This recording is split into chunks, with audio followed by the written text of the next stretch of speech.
Five Chinese Brothers by Claire Hutchett Bishop and Kurt Wise. Once upon a time, there were 5 Chinese brothers, and they all looked exactly alike. They lived with their mother in a little house not far from the sea. The first Chinese brother could swallow the sea. The second Chinese brother had an iron neck. The third Chinese brother could stretch and stretch and stretch his legs. The fourth Chinese brother could not be burned, and the fifth Chinese brother could hold his breath indefinitely. Every morning, the first Chinese brother would go fishing, and whatever the weather, he would come back to the village with beautiful and rare fish which he had caught and could sell at the market for a very good price. One day, as he was leaving the marketplace, a little boy stopped him and asked him if he could go fishing with him. "No, it could not be done," said the first Chinese brother.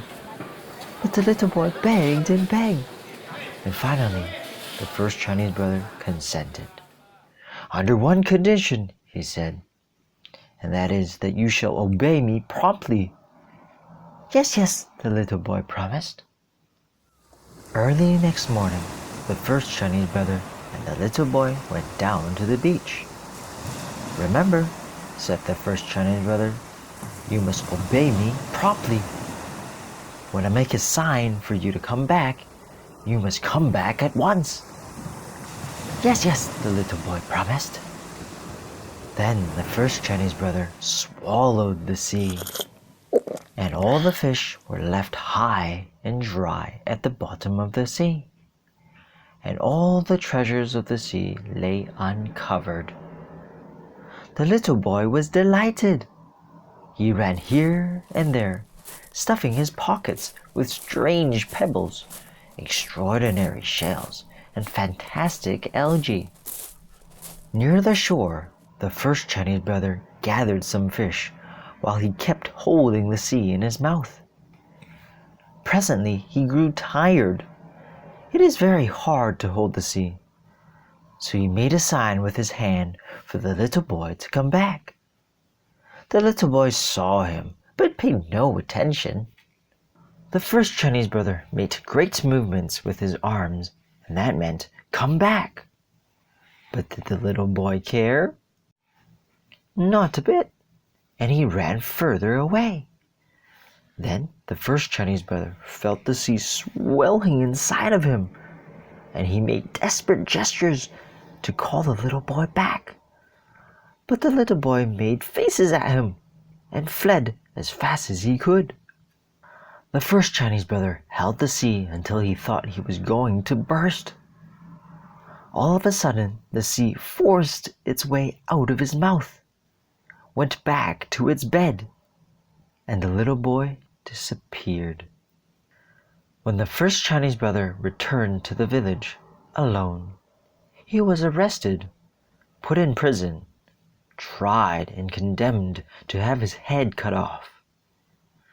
On the morning of the execution, he said to the judge, "Your Honor, would you allow me to go bid my mother goodbye?" "It is only fair," said the judge. So the first Chinese brother went home, and the second Chinese brother came back in his place. All the people were assembled on the village square to witness the execution. The executioner took his sword and struck a mighty blow. But the second Chinese brother got up and smiled. He was the one with the iron neck, and they simply could not cut his head off.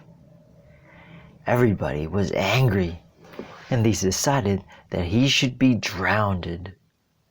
On the morning of the execution, the second Chinese brother said to the judge, "Your Honor, will you allow me to go and bid my mother goodbye?" "It is only fair," said the judge. So the second Chinese brother went home, and the third Chinese brother came back in his place. He was pushed on a boat, which made for the open sea. When they were far out on the ocean, the third Chinese brother was thrown overboard. But he began to stretch and stretch and stretch his legs way down to the bottom of the sea. And all the time, his smiling face was bobbing up and down on the crest of the waves. He simply could not be drowned. Everybody was very angry, and they all decided that he should be burned.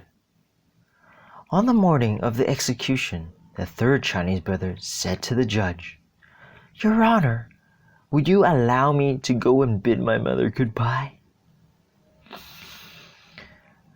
"It is only fair," said the judge. So the third Chinese brother went home, and the fourth Chinese brother came back in his place. He was tied up to the stake. Fire was set to it, and all the people stood around watching it. In the midst of the flames, they heard him say, "This is quite pleasant." "Bring some more wood," the people cried. The fire roared higher. "Now, this is quite comfortable," said the fourth Chinese brother, for he was the one who could not be burned. Everybody was getting more and more angry every minute, and they all decided to smother him. On the morning of the execution, the fourth Chinese brother said to the judge, "Your Honor, would you allow me to go and bid my mother goodbye?" "It is only fair," said the judge. So the fourth Chinese brother went home, and the fifth Chinese brother came back in his place. A large brick oven had been built on the village square, and it had been all stuffed with whipped cream.